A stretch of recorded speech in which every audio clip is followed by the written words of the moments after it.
pakai mic. Suaranya noise di sini. Yakin ya? Benar-benar. Sudah makan semuanya? Mantap. Kenyang ya, Dok? Ya? Betul ya. Selamat siang rekan-rekan media semuanya.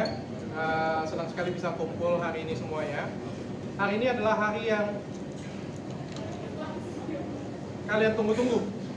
Hari yang sebenarnya yang saya tunggu-tunggu juga selama 2 tahun terakhir ya. Suatu kabar gembira yang luar biasa.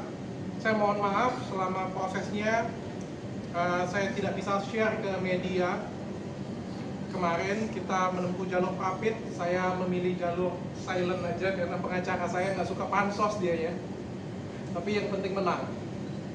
Dan mungkin untuk pertama saya awali dari pengacara saya, Bang Reno, akan menjelaskan proses hukum yang sudah kita jalani, Pak. Silakan, Pak. Terima kasih, Dok. Selamat siang teman-teman sekalian. Ya, selamat siang teman-teman sekalian. Pada Oke, mic aja kali ya? Mic aja ya? Ya, selamat siang teman-teman sekalian.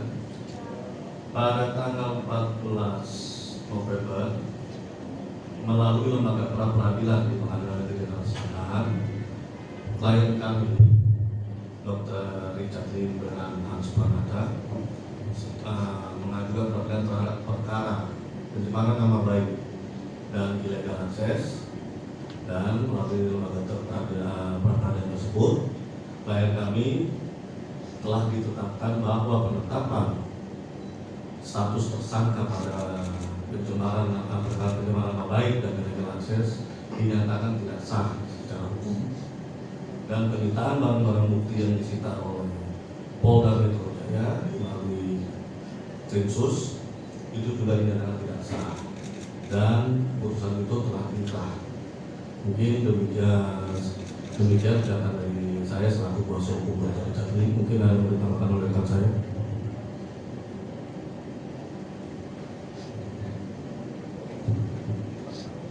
Prosesnya sendiri cukup berjalan lancar, walaupun pada awal proses rapid itu dari Polda Metro Jaya menunjuk divisi hukum tidak hadir dalam 2 kali panggilan, jadi baru sidang ketiga, baru sidang itu dimulai.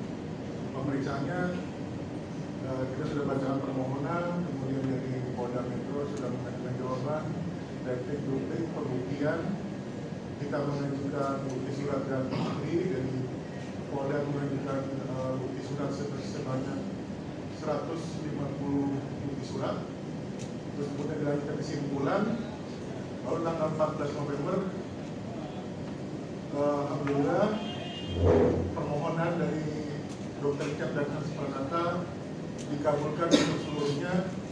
Di antara salah satunya yang paling terpenting adalah adanya kewajiban dari pihak Polda Metro Jaya merehabilitasi harkat dan martabat nama baik klien kami sejak putusan pra-peradilan tersebut.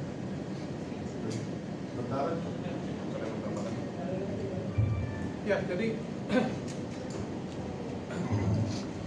Ya, jadi saya coba luruskan ya sedikit ya. Sebenarnya saya dan kuasa hukum tidak ingin menempuh jalur pra-peradilan. Semua step saya jalankan dari perdamaian. Mungkin kalian yang sudah ikut di sini sudah tahu dengan pasti ya. Saya berapa kali mau berdamai, mau minta maaf, tapi dari pihak sana tidak bersedia. Saya juga berkomunikasi, kita juga berkomunikasi dengan penyidik, memberikan hasil lab berkali-kali. Bahkan kita mengirim juga surat keterangan dari ini juga, tapi tidak ditanggapi dengan baik. Kita coba juga dengan tahap berikutnya sidang perkara terbuka. Jadi kita komunikasinya baik-baik ya, sidang perkara terbuka, namun juga tidak memenuhi, tidak ketemu jalannya. Dan akhirnya kemarin saya konferensi pers, saya paparkan semuanya ke media. Agar apa? Supaya bisa dikawal sebenarnya secara media, secara umum. Tapi juga tidak berefek. Saya sedih banget. Padahal kasus ini cacatnya itu fundamental sekali, yaitu delik absolut. Pencemaran nama baik yang melaporkan itu harus korban langsung, sedangkan laporan dari artis KP itu yang melaporkan bukan dia. Ini fundamental banget. Belum lagi kalau kita ngomong SKB 3 menterinya, kalau kita ngomong hasil pemeriksaan labnya, kita nggak ngomong benar salahnya, itu aja sudah benar, apalagi fundamental ini nggak ada. Dan kita sudah, saya selalu viralkan, dan kita nggak pengen sebenarnya sampai ke KP, tapi karena tidak didengarkan, mau tidak mau ya, saya dan pengacara mengambil jalur pra peradilan. Dan ini adalah putusan resminya, kalian mungkin bisa lihat di SIPP, ya, sudah cukup lengkap. Intinya ada 4. Yang pertama, penetapan tersangka pencemaran nama baik saya itu tidak sah. Yang kedua, penetapan tersangka illegal access Richard Lee tidak sah. Yang ketiga, penyitaan handphone dan Instagram serta Facebook saya tidak sah. Yang keempat, wajib merehabilitasi nama baik saya. Dan ini sudah putusan pengadilan, tidak lagi kita perdebatkan. Yang menjadi permasalahan adalah, kalian kebayang gak sih 2 tahun saya seperti ini, saya bermasalah kanan kiri, walaupun saya berterima kasih dengan media semua yang sudah banyak support saya. Saya berterima kasih dengan masyarakat Indonesia yang sudah mendukung saya pagi, siang, sore, dukungan datang. Tapi tetap saya dibilang apa? Tersangka 2 kasus. Abang mantan pengacara saya itu teriak, tersangka 2 kasus. Malu saya. Tetangga saya malu dibilang seperti itu. Saya ketemu kemarin ya, di Bali ya, itu ngefans dengan saya. Wah, aku ngefans banget dengan dokter, ini dokter yang banyak masalah kan. Aduh, aku malu banget. Aku ditangkap. Kalian kemarin ku flashback lagi videonya ya. Kayak gimana melihatnya? Aduh, miris banget. Aku aja ngelihat kayak gitu kayak gila ya. Aku diangkat segitunya. Ini aku belum cerita, ini baru aku cerita diangkat. Nanti aku akan ceritakan lebih detail setelah aku diangkat bagaimana. Di salah satu podcast nanti. Setelah aku diangkat bagaimana, itu ada ceritanya lagi yang dalam lagi. Saya diangkat terus, belum cukup itu, sudah viral luar biasa, belum cukup itu, saya ditahan lagi 1 kali 24 jam. Dan kalian tahu nggak saya ditahan di mana? Saya ditahan di dalam penjara yang paling dalam, paling jelek, paling kumuh, yang di dalamnya ada 80 orang. Yang kalau kalian tidur, itu kalau tidur semuanya, itu nggak bisa tidur. Jadi pasti ada yang duduk, ada yang berdiri. Jadi tidurnya itu gantian. Kalian noleh ke kanan, noleh ke kiri sih ya. Noleh ke kiri, ketiak. Karena orang tidur lagi kayak gini. Noleh ke kanan, ketiak lagi. Bayangkan, dan ketiak itu ketemu ketiak. Saking nempelnya seperti itu. Saya di penjara bersama pencopet, penjambret, teroris, Dr. Richard. Astaga. Kalian kebayang gak sih jadi saya? Walaupun itu cuma 1 kali 24 jam, itu adalah pengalaman yang luar biasa. Itu baru permukaan yang saya ceritain.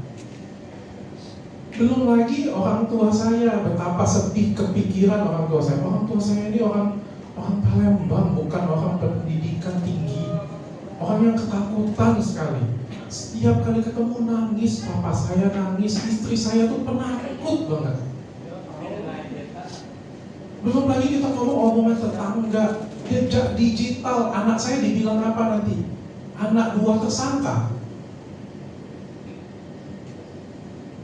Walaupun dukungan masyarakat besar ke saya malu, saya sangat dirugikan. Yang jadi pertanyaan saya adalah, dari kemarin setelah saya menang pra peradilan ini, yang jadi pertanyaan besar bagi saya adalah, bagaimana caranya Polri memperbaiki nama baik saya? Gimana tuh Bang? Coba Bang, bisa bantu jawab kan Bang? Kalau itu kan nanti kita kembali kepada pihak kepolisian bagaimana mungkin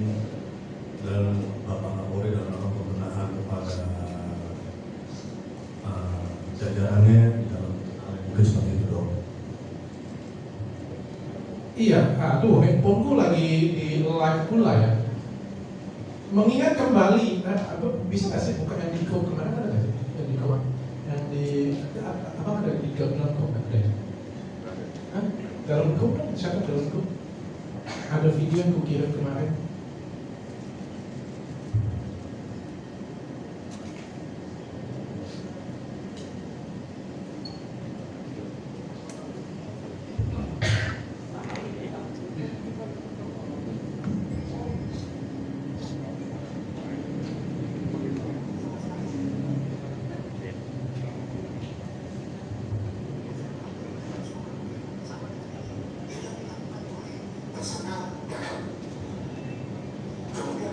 Kemudian kita lakukan upaya paksa. Upaya paksa apa? Sudah bilang sesuai prosedur. Kita lakukan penangkapan terhadap yang bersangkutan. Sekarang sudah ditetapkan sebagai tersangka dan kita lakukan penahanan terhadap yang bersangkutan. Terima kasih.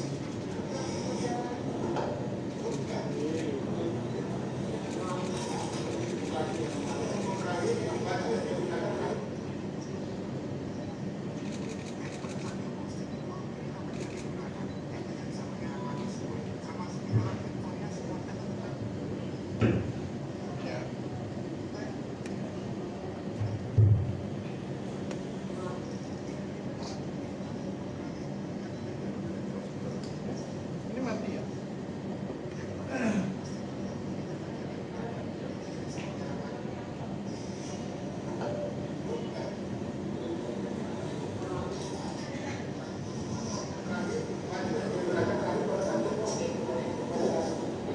Jadi pada saat dia posting itu, inilah baju yang dia gunakan. Jadi dia tidak bisa mengingat lagi semuanya. Termasuk di dalam handphonenya semua kita temukan. Ya, kita temukan di sini percakapan yang barang ini adalah barang bukti. Ya, ini baju yang digunakan pada saat dia melakukan postingan di akunnya. Oke. Bajunya boleh nggak sih saya jadi museum nanti saya sumbangkan? Baju saya. Ini ada yang kirim ini kali ya? Tes. Ada yang kirim santet ya. Baju saya dipamerin, dikompreskan seperti itu salah satu ya. Ada salah satunya lagi dikompreskan, menyatakan Bapak Densus kalau saya nggak salah, itu menyatakan bahwa hasil lab saya itu saya cuma periksa tahun 2019, tahun 2020 saya nggak periksa, padahal tahun 2020 saya periksa. Ini kan sangat dirugikan sekali saya. Ini bisa ditonton sampai detik sekarang konferensi persnya. Jadi pertanyaan saya itu nanti bagaimana sih cara mengemulihkan nama baik saya? Mungkin itu. Dan yang terakhir mungkin pernyataan dari saya untuk artisnya KP. Ini saya bingung, mau beliau ini apa sih sebenarnya? Apakah kejadian sudah seperti ini membuat beliau tuh senang dan bangga? Saya kadang-kadang malu sih. Apakah dengan menyakitin orang, apakah dengan membuat orang susah, apakah dengan membuat orang menderita, itu membuat kebahagiaan tersendiri. Padahal sebenarnya saya melihat beliau itu, wah saya memandang tinggi sekali beliau. Apalagi dengan atribut yang beliau gunakan. Sangat sedih sekali saya bisa kejadian seperti ini. Dan kalau sudah terbukti seperti ini kan amat sangat memalukan.